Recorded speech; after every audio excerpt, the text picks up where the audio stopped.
What up, y'all? It's Mr. Downtown Ray Melo, and you're listening to the Entertainment Report on iHeartRadio, live from Dubai for Thursday, June 28th, 2019, delivering some major stories and trends going on in the world of entertainment and beyond. You can follow the show on Facebook, Twitter, or Instagram, facebook.com/Entertainment Report with Ray Melo, that's RAYMELO, on Twitter at The Enter Report, or on Instagram at The Entertainment Report. You can listen to the show anytime you want on iHeartRadio. Just go to iHeart.com or your iHeart phone app, search for the Entertainment Report, and it'll take you to the page. Beth Chapman, the bounty hunter and television personality who starred with her husband Dwayne "Dog" Chapman on the A&E series Dog the Bounty Hunter, has died at the age of 51. TMZ said Beth died Wednesday at a hospital in Honolulu, Hawaii. Dwayne confirmed the news in a tweet Wednesday morning. He wrote, "It's 5:32 in Hawaii. This is the time she would wake up to go hike Coco Head Mountain. Only today she hiked the stairway to heaven. We all love you, Beth. See you on the other side." Dwayne had asked for prayers Saturday after Beth was placed in a medically induced coma. Beth announced in 2017 she was battling throat cancer, and the disease later spread despite several surgeries. Dwayne and Beth were together for more than 30 years and celebrated their 23rd anniversary in May. The pair co-starred on Dog the Bounty Hunter from 2003 to 2012 and were working on a new WGN America series, Dogs Most Wanted. Dule Hill and James Roday announced in a pair of Facebook videos that Psych the movie is set to air this winter. The film follows USA Network's Santa Barbara set detective dramedy Psych, which ran from 2008 to 2014. The standalone caper, Psych the movie, aired in 2017. In their brief and playful teaser, Hill and Roday promised a compelling murder mystery and, quote, new and improved guest stars and even some of the old tired ones. Roday says Psych is back, Hill sings back. The actors declared together this holiday season. Roday says it's everything you love, nothing you don't. Hill added, nope.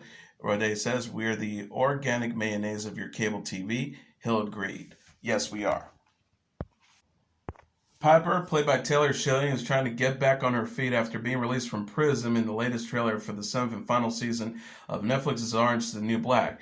The clip released on Wednesday features Piper struggling to readjust to civilian life as she gets a new job and deals with the stigma of being a former prisoner. Piper says, maybe this is the beginning of a road back. There's got to be a way back. Tacy, played by Danielle Brooks, Black Cindy, played by Adrienne C. Moore, Crazy Eyes, played by Uzo Aduba, Alex, played by Laura Pepon, Red, played by Kate Mulgrew, Penstucky, played by Taryn Manning, Nikki, played by Natasha Lyonne, Gloria, played by Selena Zleva, Diana, played by Dashka Polanco, and Lauren, played by Yale Stone, also make appearances as the inmates at Litchfield Penitentiary prepared for new changes coming into their lives. Orange is the New Black Season 7 is set to arrive on Netflix on July 26. The series from creator Jenny Cohen was first premiered in 2013, is based on Piper Kerman's memoir, Orange is the New Black, My Year in a Women's Prison. Star Wars star John Boyega and Black Panther's Letitia Wright have signed on to star in filmmaker Steve McQueen's upcoming anthology series Small Axe. The 6-part series will contain 5 different stories set in London's West Indian community between the 1960s and 1980s. The title is derived from a Jamaican proverb, if you are the big tree, we are the small axe. McQueen is directing, executive producing, and has crafted the show's stories with Alistair Siddons and Corsia Newman. Malachi Kirby, Sean Parkes, Rashenda Sandoz, Alex Jenny, and Jack Loudon also are starring. Small Axe will air on the BBC in the UK and through Amazon streaming service in the US. Production has started in London. McQueen said in a statement, I felt that those stories need to be shared. I want to relive, rejuvenate, and investigate the journeys that my parents and the first generations of West Indians went on to deliver me here today, calling myself a Black British person. What's important about our stories is that they are local, but at the same time global. McQueen continued by saying, I think audiences will identify with the trials, tribulations, and joy of our characters, as well as reflecting on the present environment in which we found ourselves. The dynamic nature of the series allows us to confront injustice in the face of adversity. Lena Headey, Benedict Wong, and Awkwafina have joined the vocal cast of The Dark Crystal Age of Resistance. Netflix also confirmed in a press release Wednesday that it added to the fantasy dramas ensemble Sigourney Weaver, Hannah John Kamen, and David Galetz. Previously announced as the stars of the public prequel to the Jim Henson's 1982 film The Dark Crystals include Taron Egerton, Anya Taylor-Joy, Nathalie Emmanuel, Katharina Balfe, Helena Bonham Carter, Harris Dickinson, Natalie Dormer, Eddie Izzard, Theo James, Toby James, Zayat Lafty, Gugu Magdalene, Mark Stone, Alicia Vikander, Harvey Fierstein, Mark Hamill, Rob Ineson, Jason Isaacs, Keegan-Michael Key, Olaf Dari Ulfason, Simon Pegg, and Andy Samberg. Louise Leterrier, the director and executive producer, says, "I'm grateful to this dedicated and gifted ensemble who has so beautifully voiced the characters performed by our puppeteers. Gathering such highly skilled performers was only possible because of their love and respect for Jim Henson's work and his ongoing legacy." The 10-part series is to debut on the streaming service August 30th. Game of Thrones actress Maisie Williams has signed on to star in the British comedy 2 Weeks to Live, Sky announced Wednesday. Williams will play Nikki, a strange young misfit, in the 6-part series about a prank that goes awry. Williams said in the press release, "Looking forward to getting into something new. I think 2 Weeks to Live has a really great potential, and I want to make something incredible with this wonderful team." Game of Thrones wrapped up its 8th and final season last month. Williams played warrior Arya Stark on the iconic medieval drama. Williams told Sky News in January about Game of Thrones, "No one wants it to end, but I'm really proud of this final season." Spider-Man star Tom Holland said told Seth Meyers on Late Night he accidentally declined a FaceTime call from Iron Man actor Robert Downey Jr. Holland explained Tuesday how his intention wasn't to ghost his Avengers co-star, but that he ignored the call due to receiving it late at night while in London. Holland said about what he texted Downey, who is the name The Godfather, inside his phone. "I woke up and panicked. I was like, oh my God, I'm so sorry. I didn't mean to ghost you."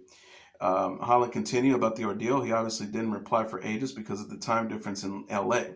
"So that was maybe the most stressful day of my life where I thought my relationship with Downey was over." Holland also recounted how he was recognized by a fan while attempting to help a fellow passenger on a flight to Hawaii. The actor said he helped a woman who had fainted near him when a passenger recognized him due to watching Spider-Man Homecoming on the plane. Holland joked about the passenger's reaction. "She must have thought, wow, this kid just never stops." Holland will next be seen as Spider-Man once again in Spider-Man Far From Home, which arrives in theaters July 2nd. The Joe Hill and DC Comics have announced a new line of horror comic books launching in October. The line titled Hill House Comics will be released under DC Black Label imprint, which contains comic books intended for mature audiences. Hill House Comics will be released 5 original limited series titles starting on October 30th with Basketful of Heads, written by Hill with art by Leomax. The book will follow a young woman who is trapped with 4 criminals and who starts to yield an 8th century Viking axe that can chop off heads in a single swipe. The other titles include The Low Woods, written by Carmen Maria Machado with art by Downey, and The Dow House Family, written by Mike Carey with art by Peter Gross, Daphne Byrne, written by Laura Marks and with art by Kelly Jones, and Plunge, written by Hill with an artist to be announced at a later date. Every issue under Hill House Comics will also include a backup story titled Sea Dogs, written by Hill, about a group of werewolves that terrorize a crew of sailors at sea. DC released on Twitter Wednesday artwork from Basketful of Heads, Daphne Byrne, Plunge, and the Dollhouse Family. Hill novelist known for NOS 482 and for the comic book Lock and Key is the son of famed author Stephen King.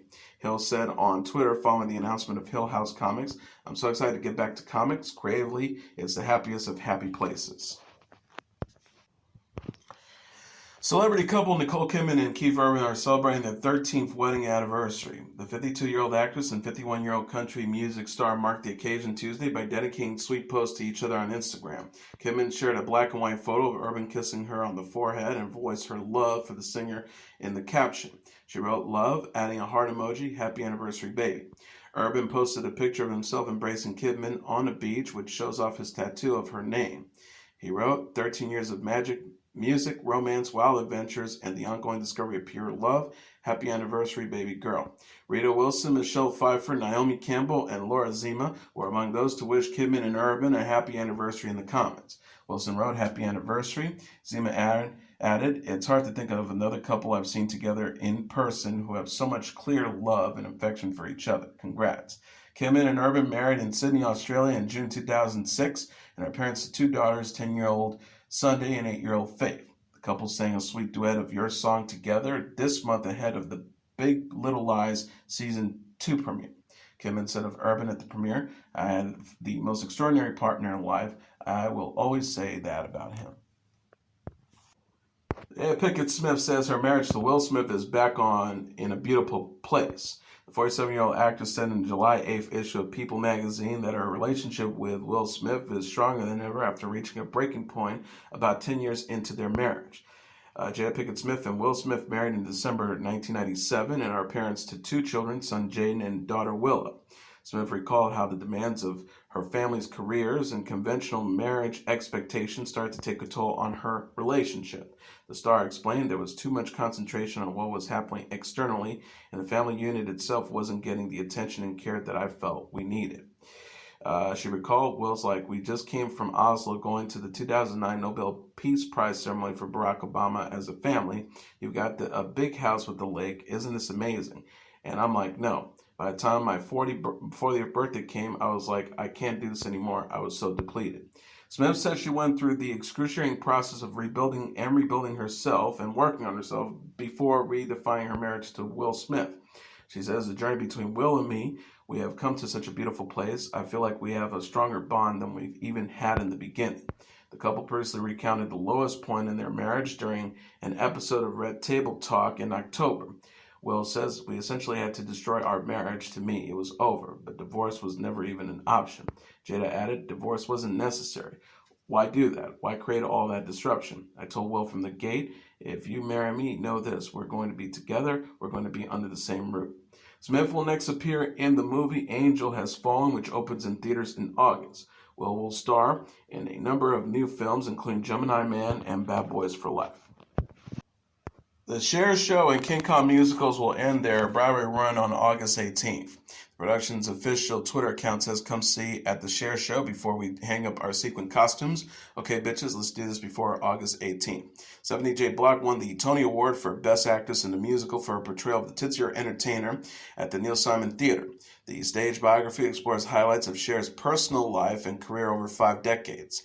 King Kong's creature design team earned a special Tony for bringing the 20-foot-tall gorilla to life at Manhattan's Broadway Theater.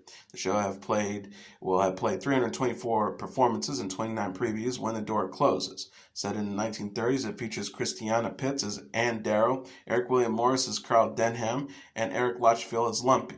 King Kong is to open in Shanghai in 2021. North American tour, as well as productions in Japan and Spain, are in the works. The Prom and Be More Chill are scheduled to close on August 11th. Mindy Kaling rang in the 40th birthday with close friend BJ Novak. The actress was joined by Novak, her ex-boyfriend and former Office co-star, and other pals at the cocktail party Monday at St. Vincent Bungalows in West Hollywood. Novak shared a photo Tuesday on Instagram of himself looking fondly at Kaling during the ceremony celebration as she posed with her birthday cake. Fans immediately remarked on Novak's adoring gaze. The pair played love interest Ryan Howard and Kelly Kapoor on The Office and dated on and off through the show's 9-season run. One wrote, "Someone look at me like Ryan looks at Kelly." Another said, "Get you a man that looks at you the same way BJ looks at Mindy."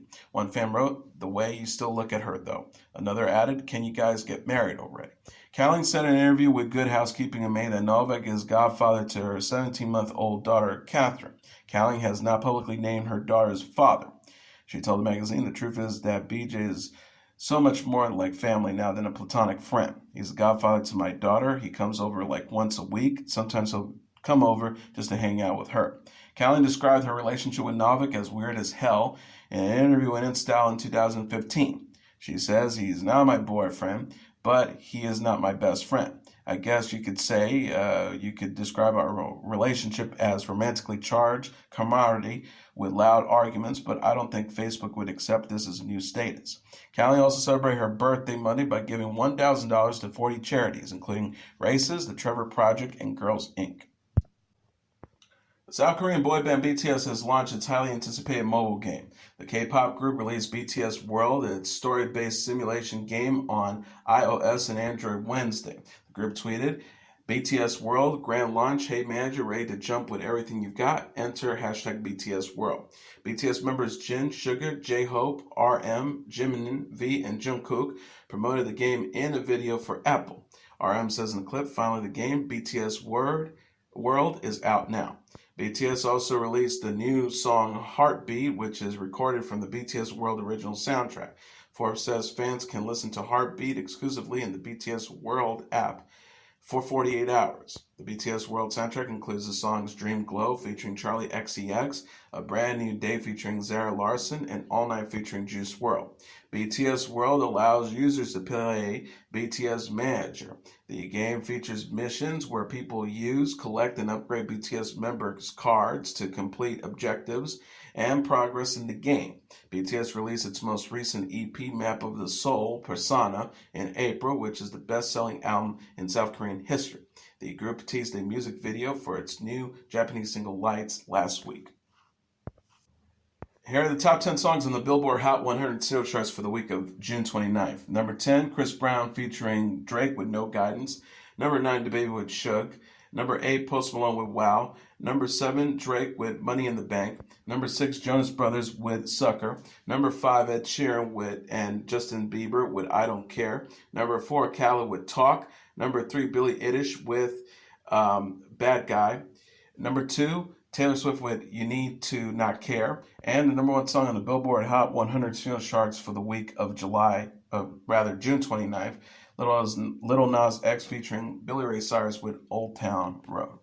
And as your entertainment report for Thursday, June 27th, 2019, I'm your host, Mr. Downtown Ray Melo. I'll be back tomorrow to deliver some major stories and trends going on in the world of entertainment and beyond. You can follow the show on Facebook, Twitter, or Instagram. Facebook.com/The Entertainment Report with Ray Melo. That's RAYMELO. On Twitter at The Enter Report, or on Instagram at The Entertainment Report. You can listen to this episode or any previous episodes of The Entertainment Report anytime you want on iHeartRadio. Just go to iHeart.com or your iHeart phone app. Search for The Entertainment Report, and it'll take you to the page. Good night, and God bless you all.